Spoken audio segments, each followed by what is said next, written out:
ಕಡಲೆ ಬೀಜ ಸ್ವಲ್ಪ ಹುರ್ಕೊಂಡು ಕ್ಲೀನಾಗಿ ಸಿಪ್ಪೆ ತೆಗೆದಿದ್ದೀನಿ.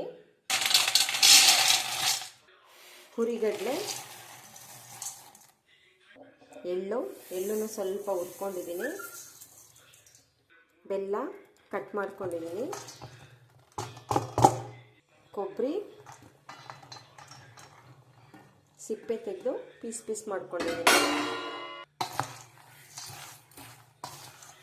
ಮನೆಯಲ್ಲೇ ಸ್ವಚ್ಛವಾಗಿ ಶುಭ್ರವಾಗಿ ಆರಾಮಾಗಿ ಮಾಡ್ಬೋದು. ಸೋಮಾರಿತನ ಎಲ್ಲ ಬಿಟ್ಟು ಹೊರಗಡೆ ಯಾರ್ಯಾರೋ ಏನೇನೋ ಮಾಡಿರೋದನ್ನ ಏನೇನೋ ಹಾಕಿ ಎಂಜಲು ಮಾಡಿ ಎಲ್ಲ ಇಟ್ಟಿರೋದನ್ನ ದೇವಿ ಹತ್ರ ನಾವು ನೈವೇದ್ಯ ಮಾಡೋಕ್ಕಿಂತ ಆರಾಮಾಗಿ ಸುಲಭವಾಗಿ ಮನೆಯಲ್ಲೇ ಮಾಡ್ಬೋದು.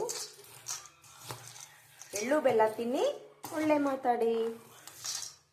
ಎಳ್ಳು ಬೆಲ್ಲ ತಿನ್ನೋಣ, ಒಳ್ಳೆ ಮಾತಾಡೋಣ. ಹೇಳಿದಂತೆ ಮಾಡು, ಮಾಡಿದಂತೆ ಹೇಳು. ರೆಡಿಯಾಗಿದೆ.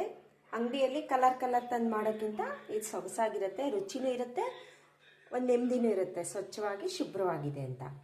Thank you. ಸಂಕ್ರಾಂತಿ ಹಬ್ಬದ ಹಾರ್ದಿಕ ಶುಭಾಶಯಗಳು ನನ್ನೆಲ್ಲ ಪ್ರೀತಿಯ ಬಂಧುಗಳಿಗೆ, ಬಾಂಧವರಿಗೆ.